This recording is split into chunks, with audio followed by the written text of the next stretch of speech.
Hello there, lovely people. It's Alex from Nintendo Life here, and today we're reviewing for you Monster Hunter Stories 3 Twisted Reflection on the Nintendo Switch 2. This review was originally written by the wonderful Tom Whitehead and has been adapted for video by me. But anyway, that's more than enough waffling. Let's dive right into things.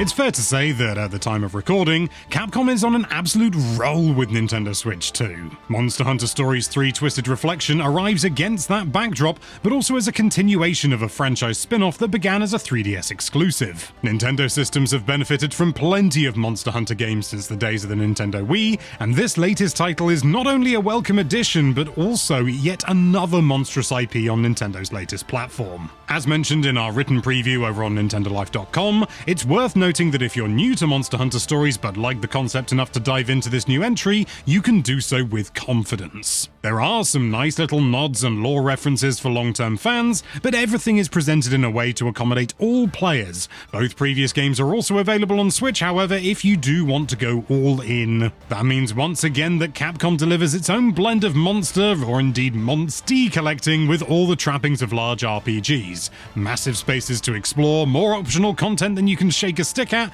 too many menus, and a whole lot of likable characters. You take up the role of a prince or princess that leads a team of rangers, with a limited customization suite to add some extra personality. It's a setup that works well, with the vast majority of voice storytelling cutscenes being in-engine, right down to your armor occasionally making things look quite silly.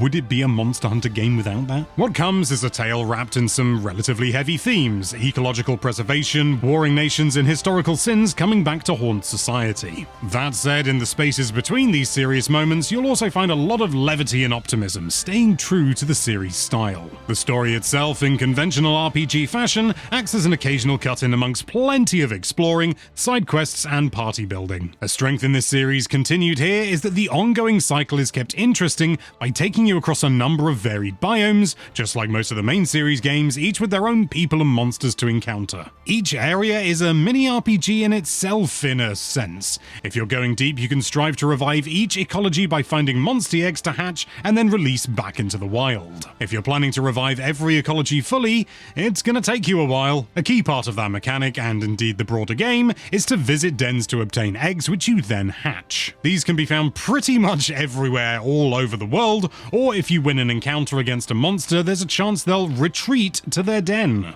Either way, this is how you catch 'em all Monster Hunter style, and either diversify or evolve your party of up to 6 Monsties, or chase other goals such as those ecology revival things we mentioned just a moment ago. Thankfully, this is greatly streamlined to encourage collecting, with dens being small spaces where you can be in and out in roughly a minute, rather than battling through sprawling mini-dungeons. This improves the flow compared to earlier Stories games, and there's a lot to Monstie management overall, so those that love to evolve and customize parties are gonna have an absolute blast. Outside of egg collecting, fetch quests, and hunt this monster for reasons side quests, the key hook here is of course combat. Turn-based encounters have 4 characters on your side, you, a chosen companion from your group, they all have different strengths, and 2 Monsties that can be swapped out depending on a fight's ideal strategy. It's a relatively standard rock, paper, scissors system with charge-up abilities such as riding your little monster companion for powerful attacks, bonuses for breaking monster parts, and much, much more. It's very well implemented, being both easy to understand and complex to master,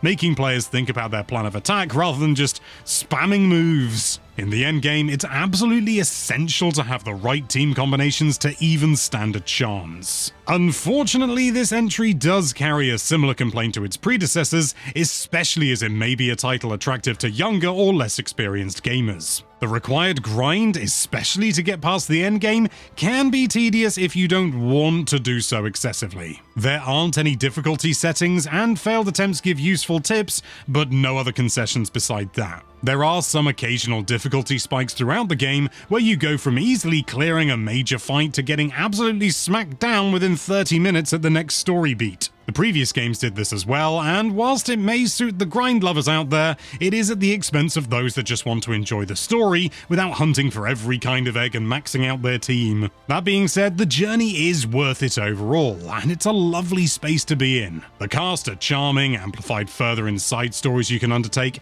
and the development team's dedication and love for the series shines through. Whether it's the beautifully orchestrated music, top-notch cutscene work with strong voice acting to boot, or just the sheer nuance and depth of the environments, it's an impressive effort and worthy of praise. To touch on performance for a moment on Switch 2, it's worth noting that there were no updates during the review window, continuing the same sort of benchmark that you might have seen if you played the demo. We have an unlocked frame rate that only hits 60 frames per second in specific enclosed spaces or battles, and likely spends most of the time in the overworld wobbling between the 30s and 40s. This happens often with RE Engine titles, but overall the feel is a little bit disappointing, and two biomes in particular really struggle due to extensive environmental detail. It does look pretty good at times, more so when docked, but these downsides are well worth keeping in mind. Does performance affect gameplay much in an RPG like this? Not really, no.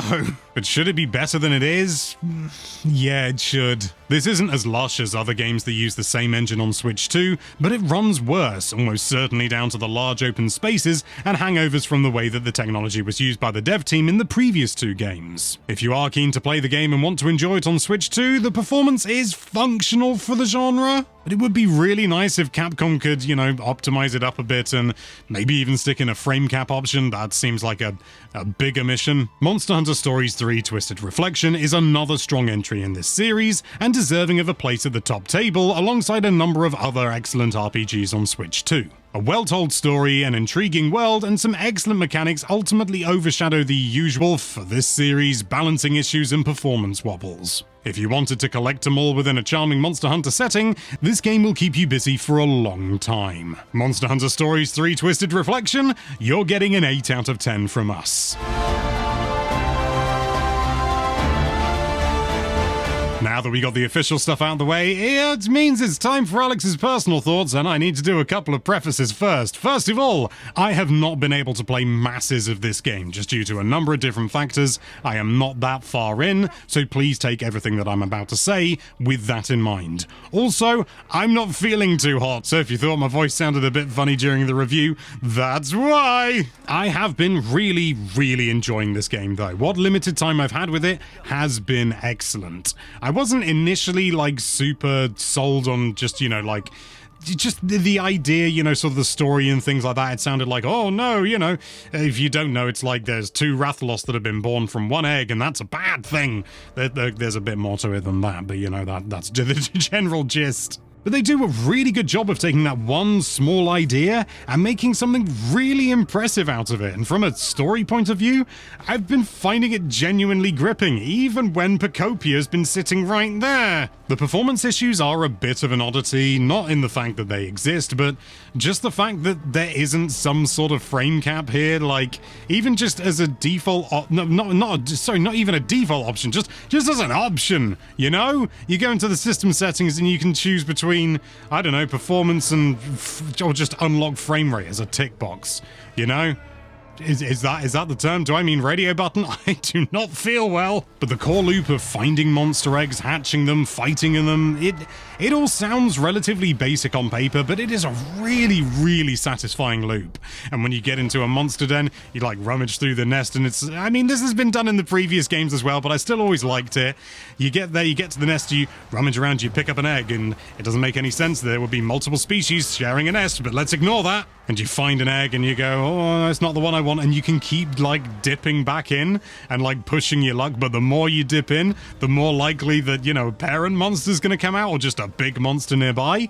It's a really simple but really effective little kind of, are you gonna push your luck kind of thing. Another thing that I really enjoyed that Tom didn't mention is the invasive monsters system, which is a new system where you have these, unsurprisingly, invasive monsters, and they appear in the world and you gotta try and get them to leave and stuff like that, but you can't just wail on them. You have to kind of work out, it's almost like a puzzle battle, and they will deal so much damage that they can body you in one hit. Not a hit that they're gonna do very often, but it is very much kind of time is ticking. You've got to work out kind of like which body part to attack, for example, and break and force them to retreat. And then once they've retreated, they'll go to an area where they have been the invasive species and taken over from an endangered species. You find the endangered egg and then you take it out, and that's how you do the ecology thing. You can bring a monster back into the wild. It's a really, really lovely feature, and I really like the change up in the dynamic rather than just, oh, here's a hard boss, wail on it. It's like, no,